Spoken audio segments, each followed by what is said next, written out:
after nearly 7.5 months of speculating, uh, running the gears around, trying to figure out what the hell is going to happen, we're almost there, guys. We're just a couple days away from the 93rd Academy Awards, the winners finally being bestowed, and the end of, as I've said, the longest Oscar season on record.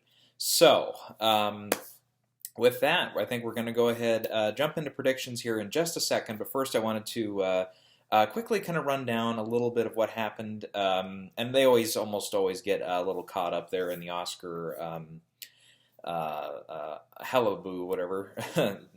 It's always in there. Is the Indie Spirit Award winners? I wanted to quickly run down those here. And it was a pretty promising night there for Nomadland, winning film, director, also winning for its editing and cinematography, down in the only two tech categories that Indie Spirits have. Otherwise, kind of the ones that were making headway there were some of the acting winners. Paul Raci winning in supporting actor, though he is the only one in his category that's nominated at the Oscars. You had Riz Ahmed pull off a huge upset, winning over Chadwick Boseman. In my opinion, a big upset. Because Ma Rainey's overall did spectacularly well here. It got 5 nominations in the top categories, and was also up, I believe, in one of no, just the 5. Okay, never mind. I thought it had a 6th nomination, but no, it just had 5. So just went home empty-handed completely. Minari, I mean, it had a bunch of nominations too, but only ended up with supporting actress with Yuya Jung, which is definitely, I think a lot of people are saying that's probably going to repeat at the Oscars as well. Promising Young Woman picked up a couple for screenplay and actress. And technically, Sound of Metal did have 3 wins, though, when you look at all the multiple winners there. So it was really Nomadland and Sound of Metal that showed their strength there. All right, so with that being said, that's where we went there. And then, the only other one, briefly to mention here, we did have a couple Oscar hopefuls win last night, like Crip Camp winning documentary and international feature going to COVID Ada, which is actually kind of a popular pick to upset in the international films category there at the Oscars as well. It's possible. I mean, I wouldn't totally run it by because just based off what I've kind of read on some of these, voters and stuff, it's like, yeah, some of them are really that have seen the films, or at least a couple of them in the international category. They're very passionate about that COVID-Ada one. But they're also, I think, obviously the director's branch at least was behind Vinterberg, so there's definitely support for the film there. Plus, that one's playing on Hulu. It's probably the most widely seen of the 5.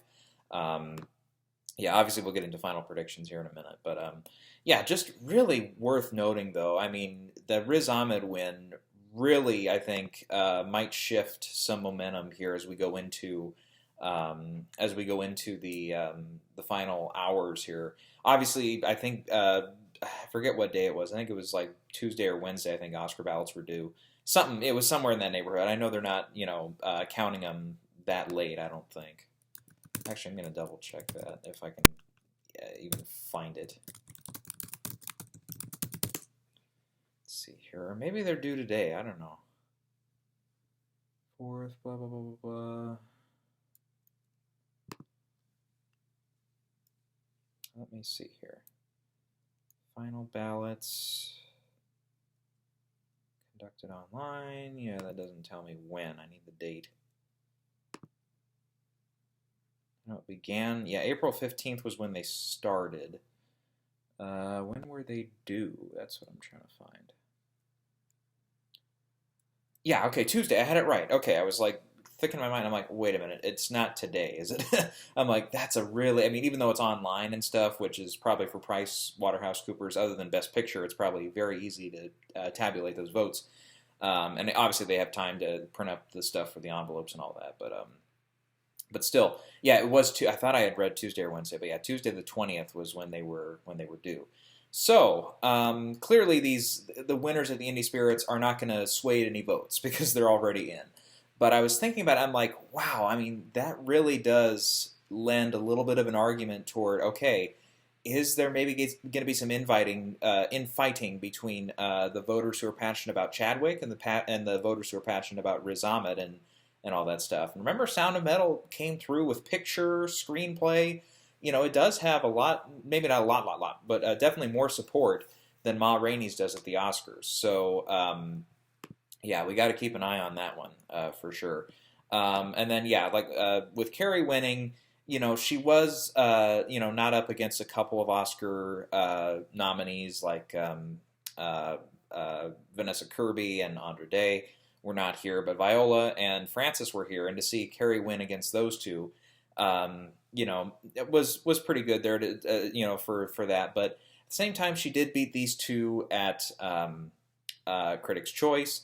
Viola beat both Carrie and Frances, along with a couple others there at SAG. So I don't know. I mean, with a one this late, I'm just not sure if that really affects the race at all for Best Actress at all. And yeah, I mean, Paul Raci, like I said, personally in my heart, he has my vote, uh, but yeah, I don't think he's gonna outdo Judas and the Black Messiah's Daniel Kaluuya there. I don't think so at all. All right, so with that out of the way, Any Spirit's gone. We're now going to get into the final ones. This is it. Once I say it, they're said. I've kind of looked over them one more time right before the camera started rolling. I'm like, okay, is there anything very last minute that I'm like, okay, I'm very shaky on this? And my answer is not. I mean, obviously, there's categories that I'm very unsure of. There's definitely categories, specifically Best Actress, Best Actor, maybe Original Screenplay, maybe Picture, that are teetering a little bit. That are like, okay, I'm either going to get this really right or this is going to go totally wrong. I'm reminded very much of the Oscars 2018 of the year 2018 that were presented in 2019, so 2 years ago. Those Oscars, I remember going into them like, okay, either I've got these really right or they're really wrong, because a lot of those categories were kind of flips, like Green Book over Roma. It's like, well, some people thought it, but Roma showed so much strength and stuff, and then, yeah, we got that one wrong. And then Green Book for screenplay, I was like, okay, it's probably, maybe the favorite's in there too, but yeah, it was Green Book. And then like Bohemian Rhapsody and like editing and one of the other sound category. I had it down for, I think, sound mixing, but I didn't have it down for sound editing. I'm like, okay, Bo Rap has a chance there. Oh, yeah. And then it won. It's like, it's going to be one of those nights where I either get it really, where I get them pretty right, or there's, close calls that I'm going to miss. So anyways, we're going to figure that out here. Okay. So we'll go to the shorts first, and we'll kind of work our way up from there. Live action short. I was kind of reconsidering stuff. I was kind of looking here. I'm like, I don't know, Feeling Through and Two Distant Strangers and The Present even are really showing that from what I've seen from different secret ballots and stuff. I don't know. I mean, it seems like people who are voting in these categories are kind of split. It doesn't really seem like there's a huge epic front runner here. So with that being said, I am going against the grain on one of these shorts as far as the consensus on many polls, including Gold Derby and so on and so forth. This is not one of them, though. I'm keeping the letter room here. I don't know. I just feel like none of these other three, Two Distant Strangers, Feeling Through, The Present, none of them are really standing out to me like, they're across every ballot and stuff. So I'm going to go with letter room. Okay, documentary short. This is the one where I am going against the grain. A Love Song for Latasha I had, for a while there, but A Concerto is a Conversation. I'm seeing a lot of people are kind of switching to that one in the last week here. And it's getting, it seems like it got a lot more press in the last few weeks here as well. So I feel like it's more of a popular pick, I think, across those who have seen it in the Academy. So I'm going with Concerto there. Okay, for animated short, I'm sticking with If Anything Happens, I Love You. I don't think anything else is going to come through there, but obviously, again, for those who have seen it, it's a pretty depressing subject matter. I've heard that Burrow and Opera are a little more upbeat, and maybe it's true for the other two as well, Genius Loci and Yes People. But maybe there's a little bit of vote splitting that might happen there, and I think just generally being on Netflix really helps. If Anything Happens, I Love You. Though again, that is true for A Love Song for Latasha. That's also a Netflix one as well. So just keep that in mind. All right, going into visual effects next. Tenet, I think, has this one. Yeah, I just don't really think the other four, other than maybe Mulan, have really been widely seen by the Academy. One and Only Ivan, is one. It kind of came and went. Midnight Sky definitely, had its moment in the sun there for a little while on Netflix, but now since then, I don't think anybody's really talked about it. It did well at the Visual Effects Guild, but I don't really sense that one coming through here. If it had gotten in for like score, production design, anything else, any other categories, I think it would have been more tempting to pick it. But no, I think I'm going to go. I'm going to stick with Tenet here. Okay, moving into the sound category next. I have Sound of Metal winning here pretty confidently. I think Soul is knocking on the door here. It's the potential upset. But I don't know. I just don't really. I just think in general, Sound of Metal, with the Best Picture nomination, screenplay, a few of these categories that early on people thought Soul had a chance in, shows that there's a little bit more passion there. And obviously, it has double the nominations that Soul had. So yeah, I think there's a little bit more passion around Sound of Metal, and that's one of those. Regardless of how like editing or actor or some of these other categories go, I think Sound of Metal. It seems like it's one of those films that people are really going to want to award somewhere. And if they only have one category to do it, this is the one they're going to do it in. Okay, for makeup and hairstyling, yeah, I'm keeping Ma Rainey's here to win. It's won pretty much everything else under the sun, so it's good to go there. Let's go to the music categories next. For song, this is, again, another one where it's tempting to go with an upset here, like Scene from Life Ahead or Husavik from Eurovision. They're tempting, but I'm going to stick with Speak Now from One Night in Miami. Just generally speaking, other than Judas and Trial of Chicago 7, in this category, it's the only one that, for a long time had a lot of Best Picture pedigree, director pedigree. It ended up with a screenplay nomination, which obviously the other two, it's the only nomination they have. But that I think are in competition here. I think the Fight for You and Hear My Voice songs, I think they really cut against each other. But you can make that argument for Speak Now as well. But I think generally speaking, to the fact that Leslie Odom is a songwriter on there and he really doesn't stand any chance of winning supporting actor, yeah, I think I think that might sway enough voters over too. Yeah, but yeah, that's another one on all the ballots and stuff that I've seen. It's pretty split. Some people, nobody I saw voted for Husavik. I think I saw one vote for Hear My Voice, but everybody else was kind of split on Speak Now or Scene. But I think maybe by like a very slim, like maybe one or two, they picked Speak Now more than Scene. For score, seems like it should be an easy one for Soul. Yeah, other than animated, it's the easiest bet for that one all night. In the design category, starting with production design, I'm going with Mank here. Seems like the one that Mank has down for sure. I don't think it's really on any solid ground to win anything else except maybe cinematography, and we'll get to that here in a minute because that was the last guild to announce there, and we kind of briefly talked about it there, but yeah, we'll get to that one. For costume design, I'm also picking Ma Rainey's here. I think a few people picked Emma or thought Mank had a chance, but yeah, I think it's Ma Rainey's, which is again pretty much won every precursor up to this point. Okay, did I skip one? No, I thought I'd skipped one, but no. Let's see here. Next, we go to film editing, and this is going to be a tricky one. I still think that in many ways this is going to be a very, very decisive category, depending on when it's presented, whether it's early in the night or middle of the night. It's really going to show us, okay, this is where we're going, potentially. Kind of like Argo, the night of that Oscars, or in some ways, Ford v. Ferrari winning this last year, kind of shows, okay, this is where we're kind of heading here. So I have Sound of Metal winning, but I think Chicago 7 is, of course, a very close second. As we've mentioned, especially in the drama category, which is more often than not where the competitor that is going to win this category ends up at the Ace Eddie Awards. We have seen the drama winner at Ace Eddie lose the Oscar multiple times here in the last few years. We mentioned Captain Phillips. We mentioned, I'm sorry, not Imitation Game. We mentioned it last time. What was it? Boyhood. Yeah, Boyhood won there and then lost at the Oscars. Last year, Parasite won at Ace Eddie and then lost at the Oscars. So it's not a great sign for Chicago 7, which generally speaking, other than SAG and that win, it's really had a really down season.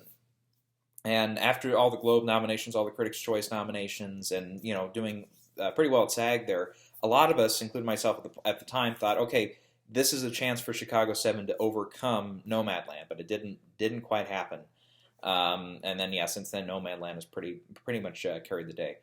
Now I don't really think Nomadland is a solid threat here at all. I think it's a distant third. I think it really does come down to where there's a little bit more passion in this category for something like Sound of Metal, which again it has the drumming at the beginning and stuff, but also generally speaking, I think it has some good editing when we get to some of the early scenes involving Riz Ahmed's character Ruben losing his hearing and stuff. There's good editing there.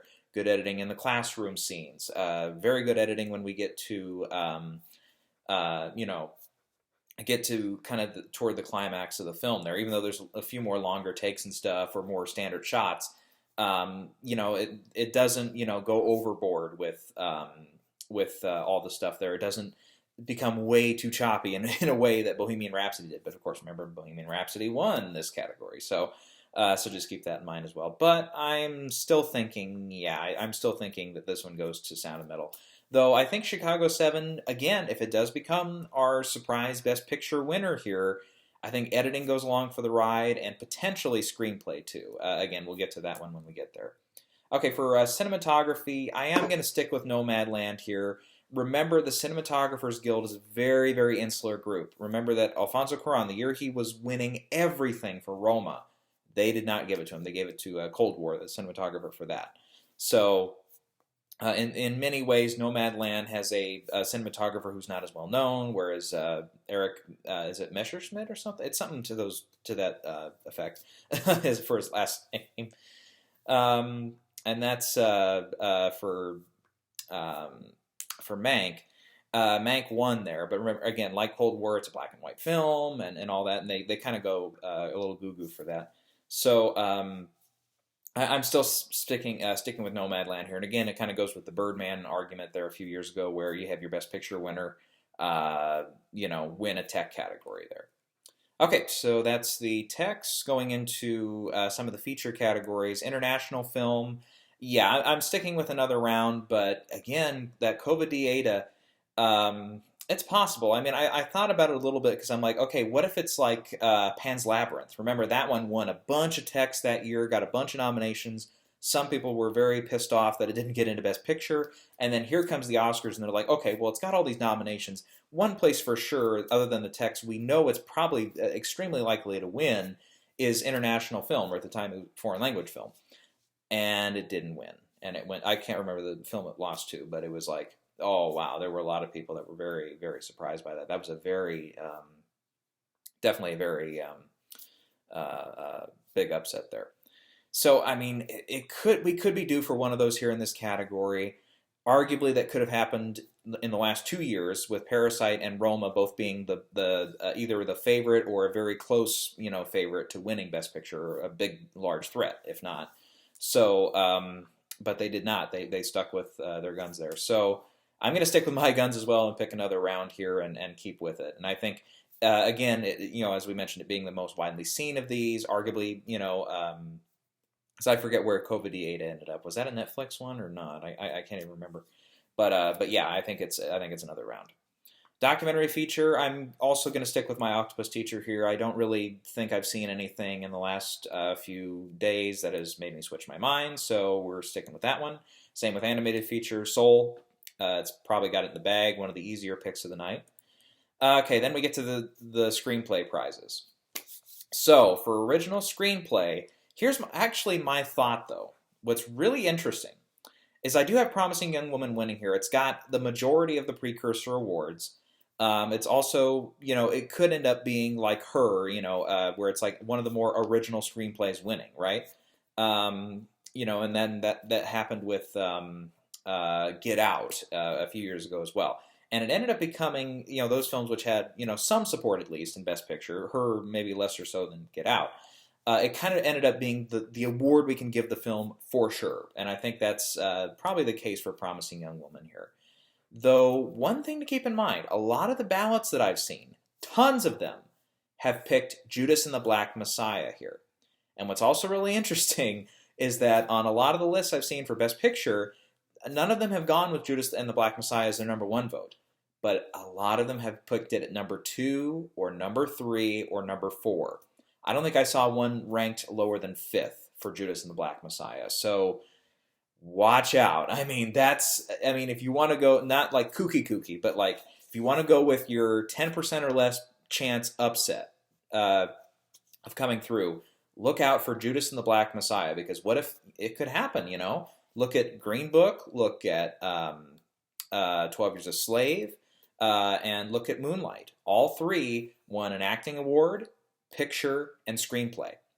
And Judas and the Black Messiah, as maybe unlikely as it seems at this moment, what if that's the next one to do it, man? It's possible. I mean, it ended up, as we kind of said, on Oscar morning, overperforming with that Lakeith Stanfield nomination, arguably for me, for cinematography. I didn't have it in. I did pick it for screenplay and picture and supporting actor, though, so I got those 3. And then the other one was totally escaping my mind, because I had 6. What was the other one? Picture, screenplay, 2 supporting actors. Oh God, what am I missing here? Cinematography.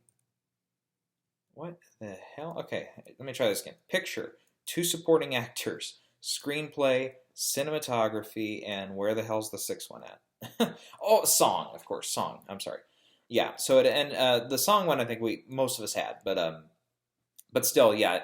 In many ways, it did overperform a little bit on Oscars morning. So, I don't know. I mean, and it's one, I think, other than, I'm trying to think here.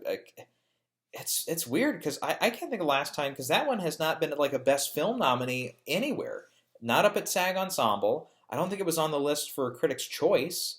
Not that I remember, at least. I'm going to double check that here. Critics' Choice Movie Awards. I think this is the right one. Here we go. Best Picture. Judas was not on there. No, that would be that. I think that has to be a first, because it wasn't on there for the Globes, Critics' Choice, BAFTA. No, it didn't make any of those Best Film lists. That would be something. I mean, and generally speaking, I think that's why it's very, very, very unlikely to happen. I think it's got some support. I think in many respects, it's got passionate support. Definitely people are passionate about Daniel Kaluuya's performance. But I just don't think it's got it in it to win screenplay and picture on top of it. But I'm just saying, and again, remember, that's only like out of maybe 10 or 12 ballots, that I've seen here. They were all ranking it there. So for all we know, those are the only 10 or 12 ballots, or up to 15, whatever, how many it was. That I saw. Maybe those are the only ones that put Judas and the Black Messiah number 1 for screenplay, or or they talked about it at least there, or that put it that high in the rankings for Best Picture. Could be. So, but I kind of thought, I'm like, I don't know. So I have Judas and the Black Messiah in 2nd place for screenplay, and I think Chicago 7 is 3rd. And I did see, by the way, there were votes for Chicago 7 in screenplay that I saw, and there were a couple votes still for Promising Young Woman. So. I think it's could be a 3-way race. I don't think I didn't see any for Minari except for one, and I didn't see any for Sound of Metal. So I have Sound of Metal in 5th and Minari now in 4th. But yeah, I think other than maybe those bottom 2, I think it is a legit race between those 3, where any one of them could be a winner. Now, obviously, Judas the Black Messiah would be a more surprise winner, but Chicago 7 and Promising Young Woman, I think, are.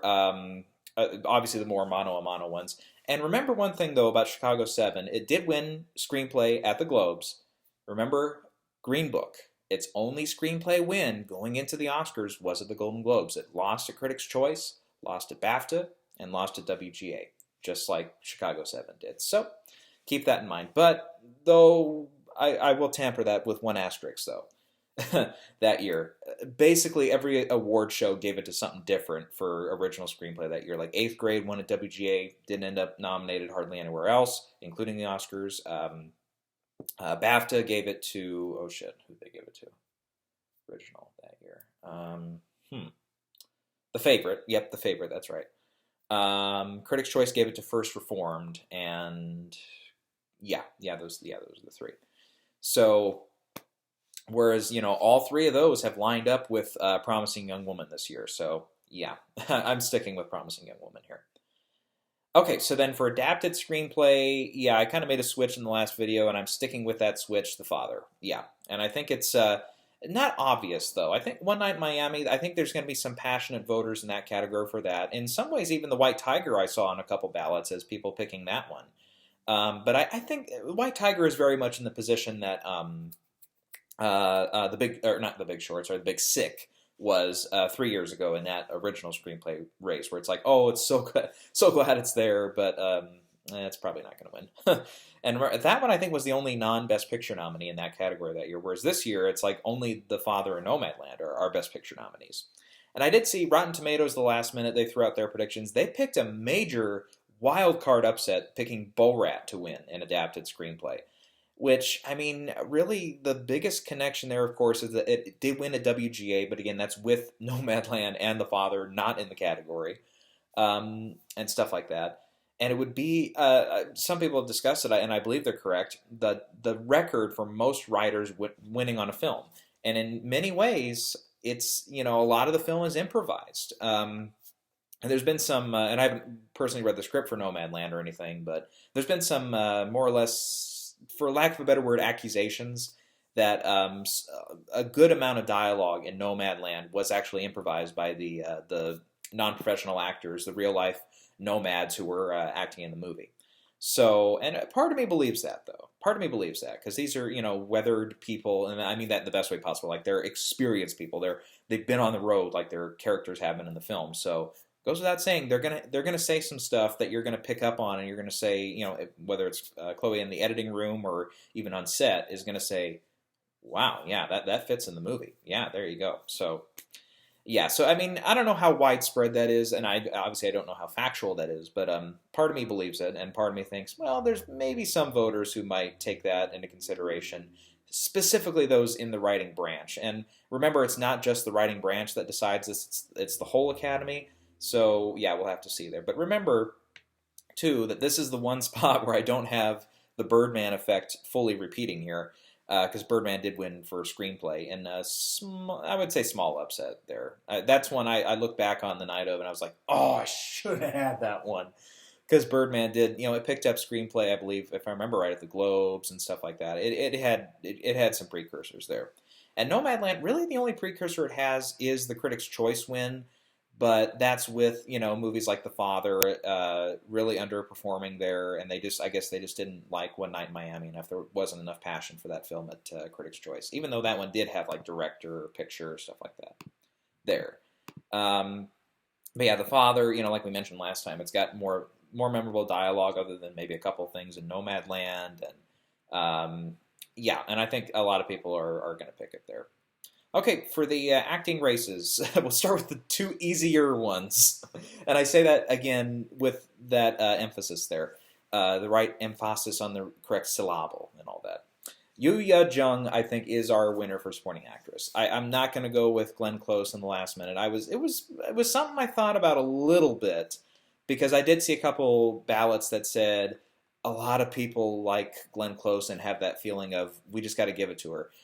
However, all of those ballots, when they were saying that, the next sentence was, but I don't think, or but not for Hillbilly Elegy. It was like there was a very almost across the board consensus of, we like her, we're not a big fan of this movie. So, and obviously that goes to show, because, I mean, even though despite audiences, I think, reacting to the film more positively than critics or myself personally, generally speaking, I think, members of the Academy did not pick up on the film either. Like, it didn't, obviously, like we could have seen, it didn't end up an actress or even a weird nomination like picture or screenplay or editing or score or anything like that. No, it didn't happen. So, I think it's Yoo Jung, almost not by default, obviously, because she's only won the last two most recent awards. She was not nominated at the Globes, and she did lose at Critics' Choice. But And I think Maria, even though Borat does have that screenplay nomination, I think it's a glad to be there kind of nomination, and I can see her maybe along the way if she continues to act and maybe gets even a more her kind of licks her chops at some more dramatic material. I can see her being nominated here again in maybe a few years. We'll have to see. But yeah, you, John. Okay, supporting actor Daniel Kaluuya feels like it should be done. Yeah. Okay, for Best Actress, did I make any switches? Yes. For like 30 seconds. Then I took it back. Actually, again, this is one of those right before the camera rolled, I switched to Carey Mulligan. And I was thinking about it like, I don't know. I was like, maybe it was just a part of me saying, okay, Indie Spirits went with her. It's the second time that she's beaten both Frances and Viola in a category. And really, nobody else at any of these award shows has done that. They've consistently beaten the same people multiple times. But then I took it into consideration again. I'm like, but that was so late in the game. I don't know. And even then, I've seen again a very split reaction here from the ballots. The ballots that were revealed really did not help me here because I think obviously all five had at least one vote. Vanessa had one vote. Andre Day, I believe I saw two. Frances, I saw two or three. Carrie, I saw like three, and Viola, I saw at least a couple, maybe three.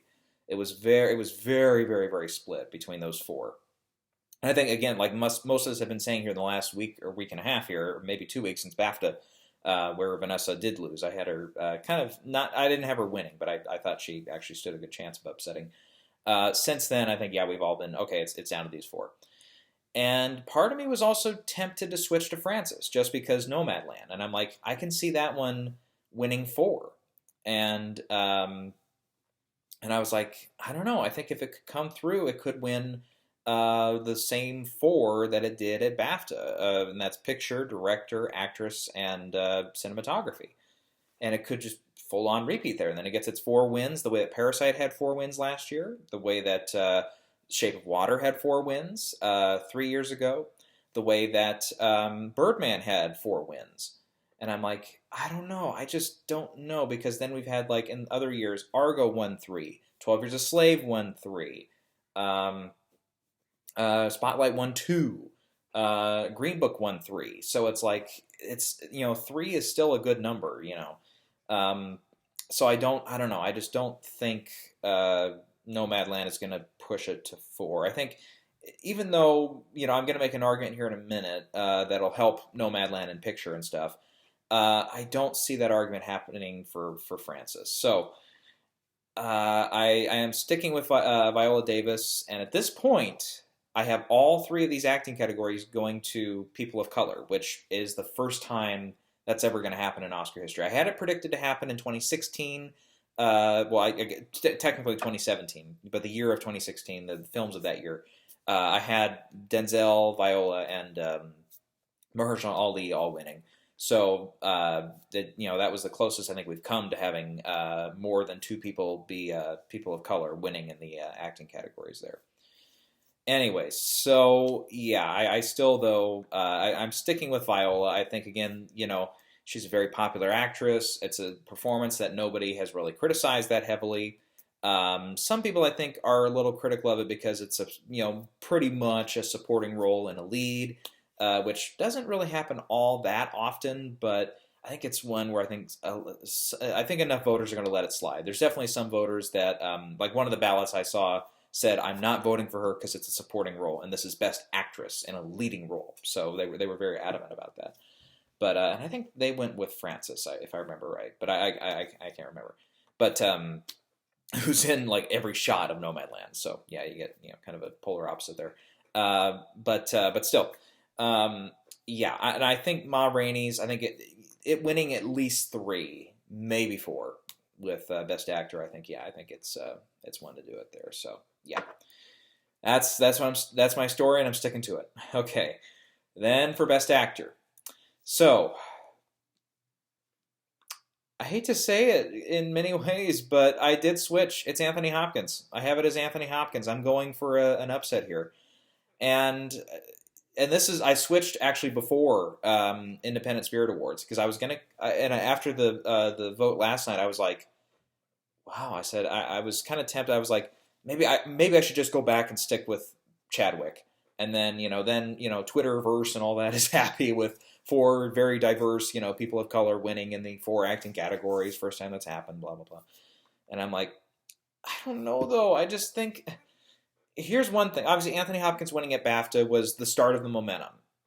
Number 2, The Father has a lot more momentum at this point than Ma Rainey's does. Maybe not as far as number of total wins, but as far as getting the picture nomination, getting the screenplay nomination, getting another acting nomination, getting an editing and production design nomination on top of it.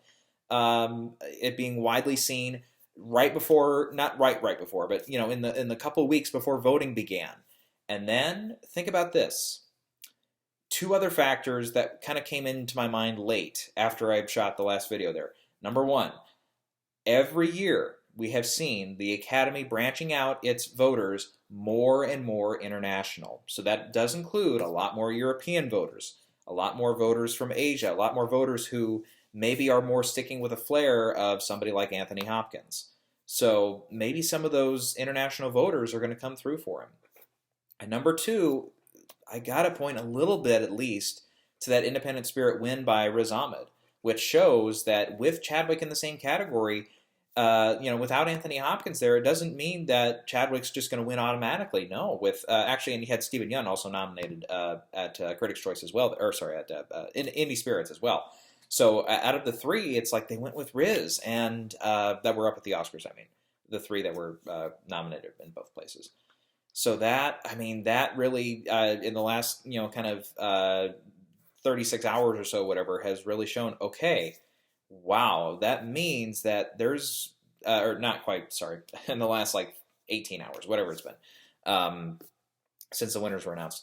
That shows that Riz Ahmed and Chadwick, there's definitely in at least that voting group, which of course does not, I don't believe, correlate any over to the Oscar voters, but it shows that when you're pitting these 2 against each other, even in this degree, there's infighting and there's people who prefer Riz over Chadwick. So just keep that in mind. And I think, again, Sound of Metal has the picture nomination, has the screenplay nomination that Ma Rainey's does not have.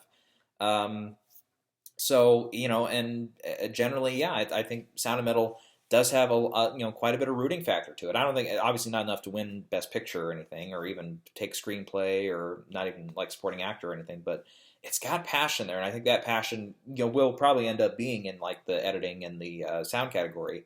Kind of like Whiplash, that ended up having all of its support in those, tech categories, like the, what was it, sound editing, film editing, and, what was it? It won 3, didn't it?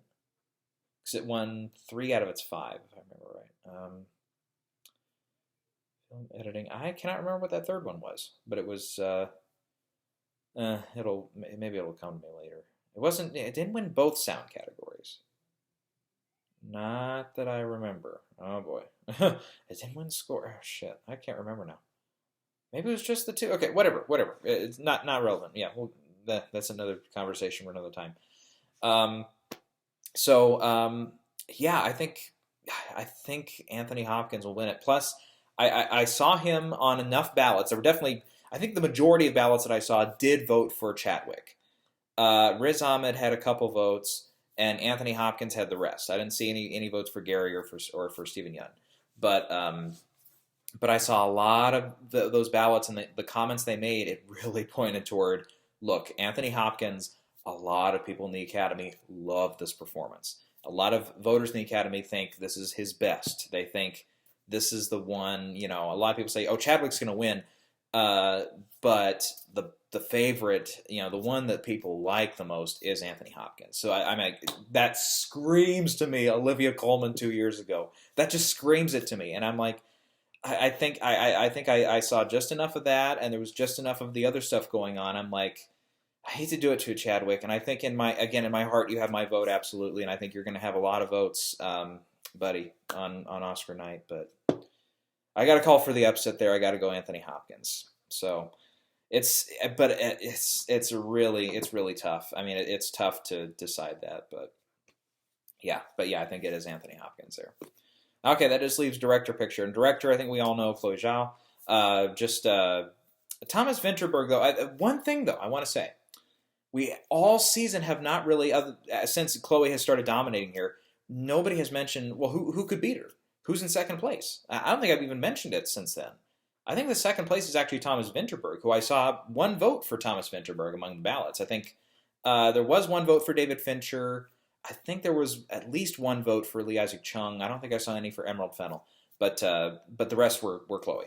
And I think, obviously in a very monstrous, weird, altered universe, I think Thomas Vinterberg would be the one to get the upset, but I don't see it happening. No, I think, obviously a lot of that has to do with, number one, the popularity of the film, the fact that it even got into director, and a pretty, big upset there in some ways, even though I gotta stop my foot every time, because it's like I had it for a minute, and then I took it out, and I should have kept it. But the past is the past, man. Let it go.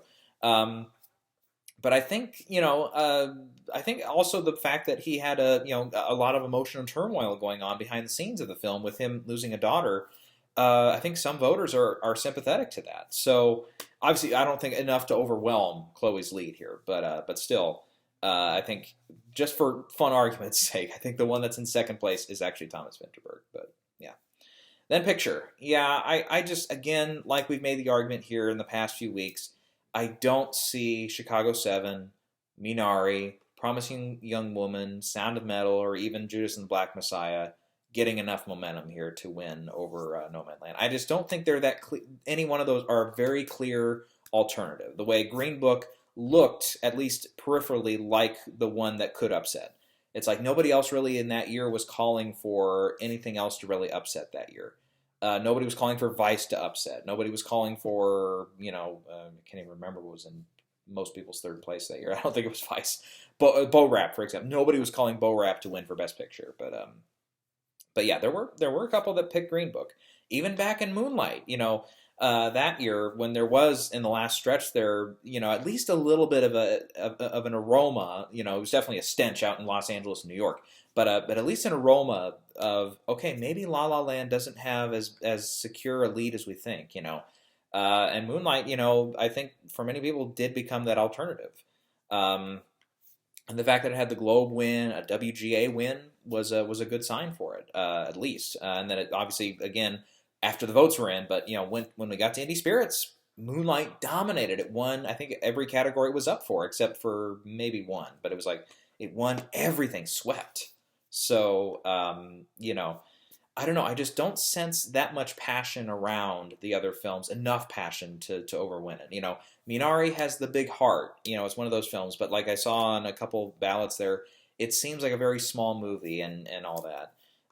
So yeah, and I think maybe some, even though we have more international voters, like I said, in some in the Best Actor case, I don't think there's enough international voters that are going to go for Minari. I think some of them are going to go for it, others won't, because Minari, it is set in the U.S., whereas Parasite was set in South Korea. So, in many, many, many ways, also the fact that it's not up for international film, Minari does not really feel like that, international flavor. It doesn't feel like that international voters like, oh, this is the one, that's not a straight up American movie or whatever. So no, Minari in some ways does feel a little conventional, but it's its setting and stuff, I think, helps it stand out in that way too. But still, I don't know. And then I thought about the Judas and the Black Messiah thing. I have it in third place actually. I have it above Minari. So just on the very peripheral chance that it does pull that like 9.8% chance of victory, and it pulls it out, I'm going to say, well, at least I had it in third. At least I mentioned it. How many other people out there are out there right now are saying it's going to be at least in contention? Like nobody. So yeah, I do have Chicago in second place, obviously. But again, even though I did see a couple votes for it, I saw the majority of the Best Picture votes were going for Nomadland. Of the ones I saw, I think it was like 6 out of the 12 or 13, whatever it was. So there were a couple for Chicago 7. Like I said, Judas was always like that kind of higher up one. And I think I actually did see one where Nomadland was like 7th. But I think the rest of them, it was in that top 4 or 5. It was definitely higher up than lower. And then actually The Father was one. I have it in 8th, but I arguably 7th or 8th. The Father was actually one I've seen a lot of people say that felt like unlike Nomadland in some ways, unlike Minari in some ways, unlike the other play to film adaptations like Ma Rainey's or One Night in Miami or the other ones. This one they said felt like a movie, and I was like, yeah, I agree. And again, maybe the biggest compliment I paid to any film like that. The Father, after seeing it as a film, I'm like, I don't know how the hell you could pull that off on stage. Obviously, it's probably played differently as they did it in the film, but and clearly it has to be in some ways. But I'm like, I don't know how you could be that effective on stage. It was such a good movie in that way, where it didn't, in some ways it did still feel like a play, but in other ways it's like, no, it did not at all feel like a play. So anyways, there were, I think it was like number 3 on a few. It was, I don't think it got as high as number 2 on any ballots, but it was like number 3s, number 4s, number 5s. I don't think I saw anybody rank it lower than 5. So, yeah, keep that in mind too. I don't think it's again. It's not in play to win picture. I don't think at all. But still, it's one that might break up some of these votes and hurt other potentials. Like it could hurt something like Chicago 7 if it's ranked above it on so many ballots. It's going to hurt films like Judas and the Black Messiah, especially, and Minari and Promising Young Woman, especially, if it's ranked higher. So I think there's enough infighting with all these other ones that enough of them are going to be, okay, 2s, 3s, on this, and then Nomadland, it'll carry a few 1s. It'll be, 2s and 3s on some, 4s and 5s on others, but I think enough to pull it through. So, yeah. All right, so there you go. So, yeah, I have Nomadland and Ma Rainey's both winning 3. I have The Father winning 2. I have Sound of Metal winning 2, and I think those are the only ones that I have winning multiple.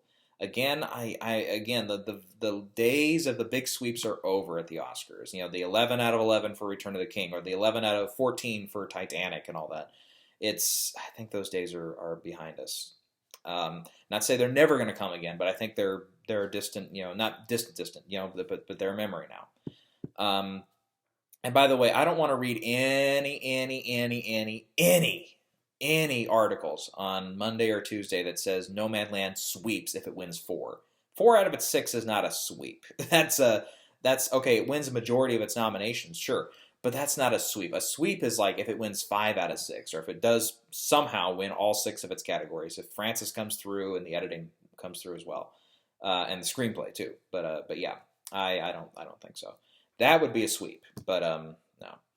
And it's like, remember, nobody, like, if you have a film like Soul, for example, winning 2 out of 3, nobody would call that a sweep. It's like, it's always got to be those top categories, Like Parasite last year won 4 out of 6, but I think maybe like 1 called it a sweep of a few of the articles that I read afterwards. But it's like, no, that wasn't a sweep. No, it's like a sweep is like, again, when you're winning, I would say, 6 or more, or if you're winning up to, and maybe not including 1 or 2 nominations, everything up, except for that, if the way I said it the second way makes more sense. Yeah, if you lose only 1 or 2, then you can call that a sweep. Well, and that's if you have like a lot. Like if you have like 8 nominations and you win 6, okay, that's, I think, when you again consider that kind of sweep category. If you have 7 nominations and you win like 5. Yeah, that's closer. I can see an argument there. But like Parasite winning 4 out of 6 and only losing 2 though, no, I shake my head. That's the pass or fail line. It's somewhere around there. But yeah.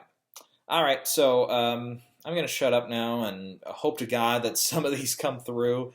I didn't. Like I said, there's in the top 8 categories, there's usually at least one surprise. Again, really quick, let's, just for, history's sake, let's start with 88th. I don't know, just go 5 years, whatever. Let's see, was this Spotlight? Yeah, the year of Spotlight. The big upset that year, I think, even maybe more so than Spotlight, which we knew was at least 2nd or 3rd place that year for Best Picture, it was Mark Rylance winning for Bridge of Spies.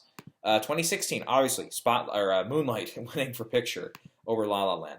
2017, that's the one where it's like, well, there wasn't really that huge an upset. It's like a lot of us had Get Out either in 2nd or 3rd for screenplay, and most had probably had it 2nd, if not 1st. Shape of Water, again, 2nd or 3rd for Best Picture if you didn't have it winning. 2018, Olivia Colman winning, absolutely was an upset. Green Book, in some ways, winning picture and screenplay, a little bit of an upset. 2019, Bong Joon-ho winning for director. That was an upset because Sam Mendes had won everything up to that point. for director, pretty much, except for the tie at Critics' Choice. So yeah. So it's like, okay, that one upset in the top 8 categories, or at least one, or a sizable one, or whatever. Where does that come from? Again, I'm thinking Best Actor. I'm thinking Best Actor is probably the most likely place for it to happen. Actress, it doesn't really feel like anybody except Vanessa Kirby can be called an upset. Because there's precedent for the other 4 to have won at least one category, or one award show, I should say. At least one. Viola has SAG, Andra has the Globe, Frances has BAFTA, Carrie has Critics' Choice. So they all have an equal footing in that way. So it's like, there's really not, the only one I can call a major upset there is Vanessa Kirby. And even then, like I said, it's the Adrian Brody argument. Wrong Brody, sorry. It's the Adrian Brody argument, which, oh, by the way, I did look back, by the way. We were talking about films that win Best Picture, that lose Best Picture, but still win Director and Screenplay. There were a couple more, actually. One of them was actually After the Pianist, and that's Brokeback Mountain, remember. One for Director, for Ong Lee, and also one for Screenplay, and many assumed would win Best Picture, but then here comes Crash! Oh, huge. That was supposed to be Crash. Never mind. I'm being too silly now. And then the other one was Traffic. Traffic won Adapted Screenplay Director for Soderbergh, and then he didn't write it, but directed it, you know what I mean? But then lost to Gladiator. Okay, so that's, that was just something I looked at afterwards. I'm like, yeah, that's worth sharing, so. Otherwise, it's like, yeah, for Screenplay, I mean, other than maybe Judas and the Black Messiah, it's like, yeah, Chicago 7 would make sense if it wins. For Adapted Screenplay, Nomadland, if it ends up winning Picture, it would make sense. If it that would be a weird one. If it, again, like we were talking about, if it wins Screenplay and Director but loses Picture, that doesn't make any sense to me. But yeah. Yeah. Otherwise, yeah, I think the only other one that would be an upset there, like, proportionally, it would probably be Glenn Close for Hillbilly Elegy. But I'm not sensing it. No, I'm not sensing it this time. All right. Yeah, so that's it. Hope you guys had fun this season. I know it's been a long time. A lot has happened, obviously. Not even just since this award season happened or started, of course, but since in the U.S. especially, since mid-March of last year, a lot has changed and a lot of stuff has happened, and we're just going to look to the horizon, look to the future. And hope for the best. Hope for, in many respects, hope for the best. Hope for a lot of good stuff down the road. But yeah, and it'll be interesting though to see. I've heard of one report. The Oscars, the night of, we're going to see our first glimpse, whether that's just a TV spot or if it's a trailer online, for Steven Spielberg's remake of West Side Story, which maybe once upon a time could have been a player at the Oscars this year, but obviously it's been deferred to the 2022 Oscars. As have, a few other films, of course. But, yeah, okay. And, yeah, believe it or not, we're probably looking at maybe another 3.5 months before we start tossing up the ideas for who's going to be nominated next year. It's still a little strange to me that it's, number one, that it's so late in the season this year, and then also the Oscar ceremony. And also that, yeah, we're just going to have a much shorter break than we're used to. For who's gonna be in contention next year. It's gonna be strange. All right. Adios.